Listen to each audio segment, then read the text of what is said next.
Queridos compañeros, el siguiente vídeo tiene como propósito explicar el siguiente trabajo de nombre: modelos contables financieros de inventarios aplicados en la empresa Thermotar Limitada. Para empezar, explicaré qué tipo de empresa es objeto de nuestra investigación. Industrias Thermotar Limitada es una empresa que tiene el propósito de fabricar equipos centrales de aire acondicionado para el uso en el sector industrial, comercial y residencial con calidad de exportación y la más alta tecnología del mercado, con el fin de favorecer a sus clientes nacionales y en especial aquellos países que tienen convenios de libre comercio con Colombia. Antes de empezar con el análisis de los modelos financieros de inventarios debemos hablar de las NIF. Pero, ¿qué son las NIF? Las NIF son normas internacionales de información financieras y son un conjunto de normas internacionales de contabilidad. El Consejo Técnico de la Contaduría Pública ha propuesto que estas normas sean conocidas en Colombia como normas de información financiera. Las NIF proponen una clasificación de las empresas, con el fin de que cada empresa maneje una contabilidad de acuerdo a su tamaño y actividad económica. Una vez dicho lo anterior, debemos clasificar nuestra empresa en uno de esos grupos y saber qué tipo de NIF aplicará, ya sean NIF plenas para el grupo 1, NIF para pymes del grupo 2, o NIF simples para el grupo 3. Para que una empresa sea del grupo 1, debe cumplir mínimo con uno de los siguientes requisitos. 1. Que sean emisoras de valores. 2. Entidades y negocios de interés público. 3. Entidades que cuenten con una planta de personal mayor a 200 trabajadores o con activos totales superiores a 30.000 salarios mínimos mensuales legales vigentes. Para que una empresa sea del grupo 2, debe cumplir principalmente con el siguiente requisito. 1. Que no cumplan con los requisitos del grupo 1 y del grupo 3. Para que una empresa sea del grupo 3, debe cumplir mínimo con uno de los siguientes requisitos. 1. Contar con una planta de personal no superior a 10 trabajadores. 2. Poseer activos totales, excluida la vivienda, por valor inferior a 500 salarios mínimos mensuales legales vigentes. 3. Tener ingresos brutos anuales inferiores a 6.000 salarios mínimos mensuales legales vigentes. Continuando con nuestro análisis, se justifica que la empresa objeto de estudio es perteneciente al denominado Grupo 2 aplicando NIF para pymes por el hecho de que: primero, no cumple con los incisos del Grupo 1 y 3 antes mencionado, porque nuestra entidad es una empresa comercial e industrial, la cual no emite en bolsa de valores ya que no se encuentra inscrita en el Registro Nacional de Valores y Emisores. Por ser una empresa dedicada a la fabricación de aires acondicionados de tipo comercial, esta no capta, maneja ni administra recursos públicos porque su objeto social es de tipo comercial e industrial. Sus activos totales ascienden 20.419 salarios mínimos mensuales legales vigentes. Su planta de personal no excede el número máximo de trabajadores estipulado en el inciso C del Grupo 1 porque cuenta con solo 190 trabajadores. No posee relación alguna por lo que no es matriz ni subordinada con ninguna empresa que aplique NIF plena. Además, el total de sus exportaciones representan solo el 35% de las ventas. El cálculo de los activos se hace de acuerdo con lo indicado por la norma que define al Grupo 2, o sea el artículo 1 del Decreto 3022. Cuando sea necesario el cálculo del número de trabajadores y de los activos totales para establecer la pertenencia al Grupo 2, se hará con base en el promedio de 12 meses correspondiente al año anterior al periodo de preparación obligatoria definido en el cronograma establecido en el artículo 3 de este decreto, o al año inmediatamente anterior al periodo en el cual se determine la obligación de aplicar el marco técnico normativo de que trata este decreto, en periodos posteriores al periodo de preparación obligatoria aludido.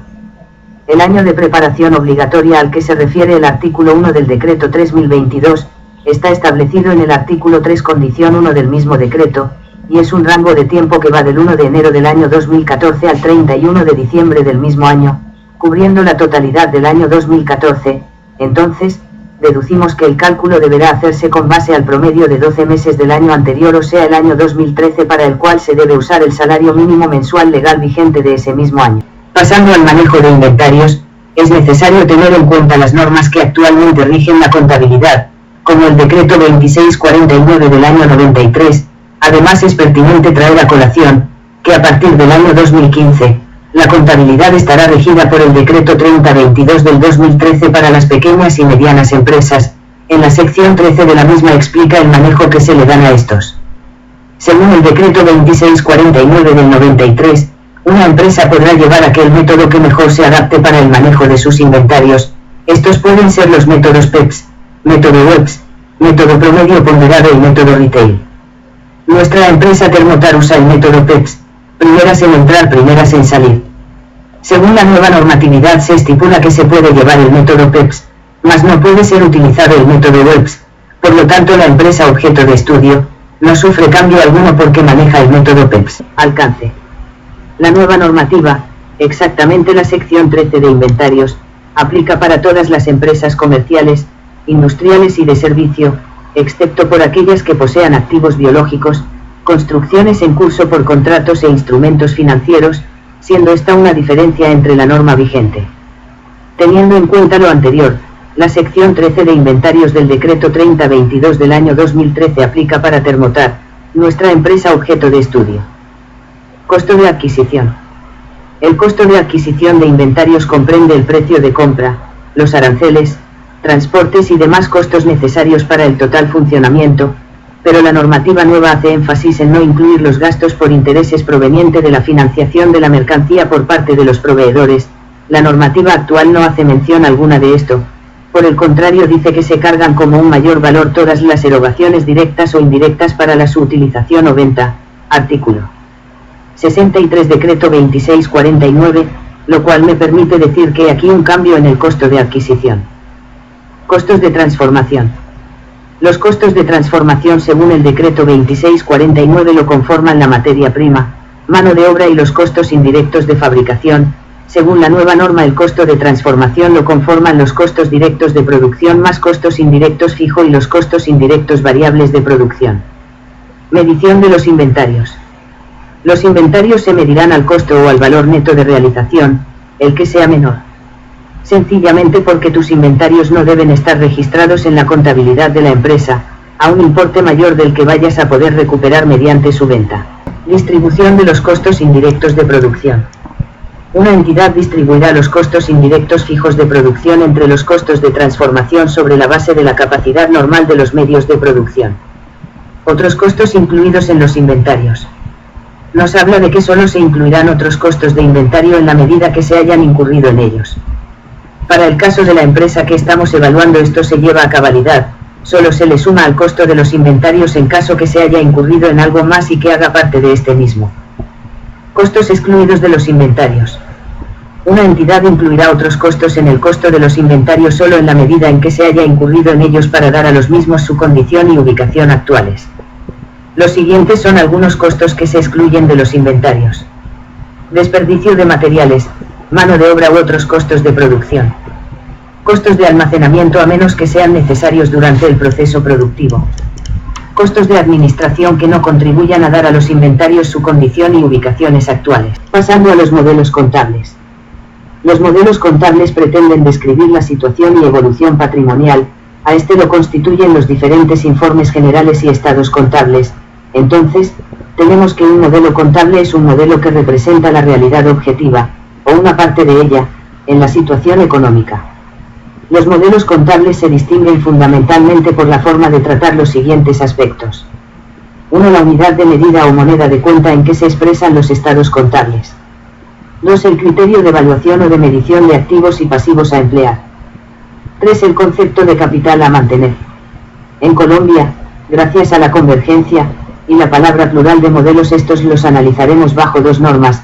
1. El decreto 2649 y 2. Las NIF para las pymes. El decreto 2649 del año 93 señala. Artículo 8. Unidad de medida.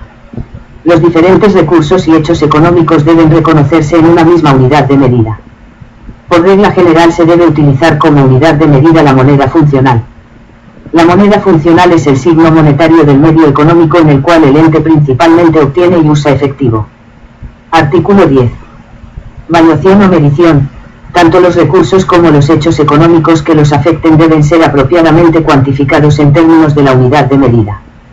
Con sujeción a las normas técnicas, son criterios de medición aceptados el valor histórico, el valor actual, el valor de realización y el valor presente.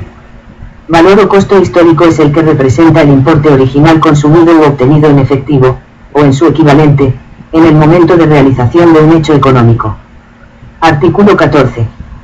Mantenimiento del patrimonio. Se entiende que un ente económico obtiene utilidad, o excedentes, en un periodo únicamente después de que su patrimonio al inicio del mismo, excluidas las transferencias de recursos a otros entes realizadas conforme a la ley, haya sido mantenido o recuperado. Esta evaluación puede hacerse respecto del patrimonio financiero, aportado, o del patrimonio físico, operativo. Salvo que normas superiores exijan otra cosa, la utilidad, o excedente, se establece respecto del patrimonio financiero debidamente actualizado para reflejar el efecto de la inflación. En medio del proceso de convergencia también nos damos la tarea de citar tácitamente la concepción de modelo contable con sus 3 elementos en las NIF para las PYME, puntualizar sus diferencias y similitudes.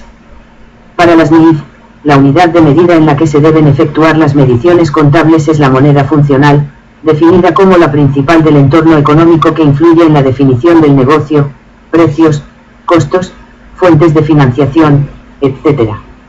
Medición es el proceso de determinación de los importes monetarios por los que se reconocen y llevan contablemente los elementos de los estados financieros, para su inclusión en el balance y en el estado de resultados. Para realizarla es necesaria la selección de una base o método particular de medición. En los estados financieros se emplean diferentes bases de medición, con diferentes grados y en distintas combinaciones entre ellas. Tales bases o métodos son los siguientes. Costo histórico. Los activos se registran por el importe de efectivo y otras partidas pagadas, o por el valor razonable de la contrapartida entregada a cambio en el momento de la adquisición. Los pasivos se registran al importe de los productos recibidos a cambio de incurrir en la obligación o, en algunas circunstancias, por ejemplo en el caso de los impuestos a las ganancias, por los importes de efectivo y equivalentes al efectivo que se espera pagar para satisfacer el correspondiente pasivo, en el curso normal de la operación. Costo corriente. Los activos se llevan contablemente por el importe de efectivo y otras partidas equivalentes al efectivo, que debería pagarse si se adquiriese en la actualidad el mismo activo u otro equivalente. Los pasivos se llevan contablemente por el importe sin descontar de efectivo u otras partidas equivalentes al efectivo que se precisaría para liquidar la obligación en el momento presente. Valor realizable, o de liquidación. Los activos se llevan contablemente por el importe de efectivo y otras partidas equivalentes al efectivo que podrían ser obtenidos, en el momento presente, por la venta no forzada de los mismos. Los pasivos se llevan a su valor de liquidación, es decir, los importes no descontados de efectivo o equivalentes al efectivo, que se espera pagar para cancelar los pasivos, en el curso normal de la operación. Valor presente. Los activos se llevan contablemente al valor presente, descontando las entradas de efectivo netas futuras que se espera genere la partida en el curso normal de la operación. Los pasivos se llevan por el valor presente, descontando las salidas de efectivo netas futuras que se espera necesitar para pagar las deudas, en el curso normal de la operación. La base o método de medición más comúnmente utilizado por las entidades, al preparar sus estados financieros, es el costo histórico. Concepto mantenimiento de capital. El capital es la capacidad operativa de la entidad basada, por ejemplo, en el número de unidades producidas diariamente. La selección del concepto apropiado del capital, por parte de una entidad, debe estar basada en las necesidades de los usuarios de los estados financieros. A. Mantenimiento del capital financiero. Bajo este concepto se obtiene ganancia solo si el importe financiero, o monetario, de los activos netos al final del periodo excede al importe financiero, o monetario, de los activos netos al principio del mismo, después de excluir las aportaciones de los propietarios y las distribuciones hechas a los mismos en ese periodo. El mantenimiento del capital financiero puede ser medido en unidades monetarias nominales o en unidades de poder adquisitivo constante. B. Mantenimiento del capital físico. Bajo este concepto se obtiene ganancia solo si la capacidad productiva en términos físicos, o capacidad operativa, de la entidad al final del periodo, o los recursos o fondos necesarios para conseguir esa capacidad, excede a la capacidad productiva en términos físicos al principio del periodo, después de excluir las aportaciones de los propietarios y las distribuciones hechas a los mismos durante ese periodo. Definición y aplicación de dos modelos contables a la empresa Thermotar. Modelo contable financiero o patrimonial. El modelo contable financiero está orientado en su mayor sentido a la satisfacción de las necesidades externas, por lo cual prepara, regula y crea los estados contables o estados financieros. De acuerdo con los tres aspectos fundamentales de un modelo contable, la empresa Termotar en la aplicación de este modelo específico lo efectúa de esta manera. Capital a mantener. Contempla la existencia de dos conceptos de capital, el capital financiero y el operativo, entendido el financiero como lo aportado, y el operativo como lo físico. Este encuentra su aplicación en el artículo 14 del decreto 2649. Unidad de medida. Todos los hechos económicos deben presentarse en una sola unidad de medida, y por regla general se debe utilizar como unidad de medida la moneda funcional. En este caso la empresa utiliza la moneda funcional colombiana, la cual es el peso, y todos sus hechos económicos y estados contables están unificados en esta unidad de medida. Criterios de evaluación. Al momento de registrar los hechos contables son cuantificables en unidad de medida, en concordancia al artículo 10 del decreto 2649, la empresa toma el valor histórico, el valor actual, la realización y el valor presente. Modelo contable gerencial o de gestión. Este tiene como objetivo suministrar información interna cuantitativa, pero esta no necesariamente debe estar expresada en términos monetarios, intentando lograr la capacidad máxima de eficiencia de la gestión empresarial a través de un planteamiento adecuado, y obteniendo un control de las decisiones tomadas, de los planes ejecutados y los resultados obtenidos. La empresa ha de aplicar el modelo contable gerencial o de gestión en busca de sistema de planificación y control, y esta tiene en cuenta la situación interna de la empresa, de acuerdo con partes fundamentales de ella, como la tecnología y la estructura, la logística de apoyo, la capacidad estratégica, ventaja en el mercado o particularidad en él. El estado de flujos reales. Esta posee en cuenta los materiales de trabajo, las capacidades que posee, información y los procesos de decisión. La configuración estructural. Este se preocupa de la planeación sistemática del ente económico con referencia a la parte física. Modelo contable social. Este mide el impacto en la sociedad por parte de la empresa, gracias al proceso productivo, se preocupa en cuál medida afecta o interviene el núcleo social en que se desempeña el ente económico. Esta busca que la actividad humana, el trabajo, no incida simplemente en el proceso económico de creación de riquezas, sino que también a la restauración natural, que se ha deteriorado en el proceso industrial. Las empresas deben tener responsabilidad social. Termotar aplica el modelo contable social de esta manera. La empresa mide el impacto y trata de reducir el daño causado por la fabricación, midiendo el impacto en la fabricación por estudios de expertos en el tema. Obteniendo responsabilidad en el desarrollo humano de los trabajadores, con su formación integral, brindándoles las garantías para el buen estado de la salud. La empresa hace seguimiento continuo de sus trabajadores, y el espacio físico donde crean impacto. La empresa realiza proyectos sociales, en sector, con jornadas lúdicas y de recreación.